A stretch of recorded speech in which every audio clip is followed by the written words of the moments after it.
ప్రభునందు ప్రియులైన మీకందరికీ యేసుక్రీస్తు ప్రభువారి నామంలో శుభవందనాలు తెలియజేస్తూ ఉన్నాం. ఎడారిలో సెలయేర్లు అనే ఈ దిన ధ్యానము కొరకై స్వాగతం. మార్చి 19. ప్రియులారా, మిమ్మల్ని శోధించుటకు మీకు కలుగుచున్న అగ్ని వంటి మహాశ్రమను గూర్చి మీకేదో ఒక వింత సంభవించినట్లు ఆశ్చర్యపడకుడి. క్రీస్తు శ్రమలలో మీరు పాలివారై ఉన్నంతగా సంతోషించుడి. పేతురు రాసిన మొదటి పత్రిక 4వ అధ్యాయం 12-13 వచనాలు. దావీదు వీణ శృతి కావాలంటే ఎన్నెన్నో లోటులు ఆయన సహించవలసి వచ్చింది. శ్రావ్యమైన స్వరమెత్తి కృతజ్ఞతాస్తుతులు చెల్లించే మనసు రావాలంటే ఎడారిలో ఎన్నో రోజులు వేచి ఉండాలి. ఇందువల్లనే ఈ లోకములో కృంగిన హృదయాలను ఆహ్లాదపరచగలుగుతాము.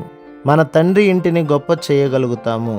యెషయా కుమారుడు లోకారంభం నుండి ఎవరూ రాయలేనంత గొప్ప కీర్తనలను రాశాడంటే ఆయనకున్న యోగ్యత ఏమిటి? దుష్టులు చెలరేగినందువల్లనే దేవుని సహాయం కోసం అర్థింపు బయలు వెడలింది. దేవుని విశ్వాస్యతను గురించిన ఆశ ఆయన విమోచించిన తర్వాత ఆయన కరుణాశీలతను ప్రస్తుతించే స్తుతిపాటగా పరిమళించింది. ప్రతి విచారము దావీదు వీణలో మరొక తీగె, ప్రతి విడిపింపు మరొక పాటకు ప్రాణం.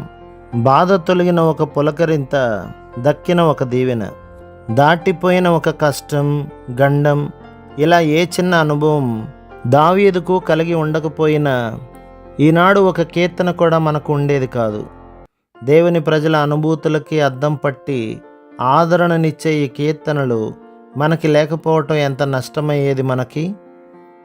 దేవుని కోసం కనిపెట్టడం, ఆయన చిత్త ప్రకారం బాధలను అనుభవించడం, ఆయన్ని తెలుసుకోవడం, ఆయన శ్రమల్లో పాలు పంచుకోవడమే, ఆయన కుమారుని పోలికలోకి మారడమే.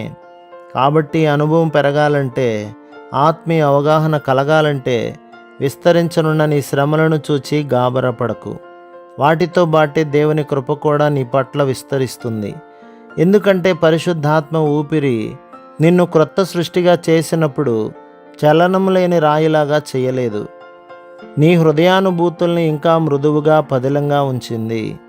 పౌలుని దేవుడు నమ్మకమైన వానిగా ఎంచాడు కాబట్టి తన పరిచర్యకు నియమించాడు. తిమోతికి రాసిన మొదటి పత్రిక 1వ అధ్యాయం 12వ వచనం. ప్రభు మిమ్మును మీ కుటుంబమును మీ సంఘమును దీవించి ఆశీర్వదించునుగాక. ఆమేన్.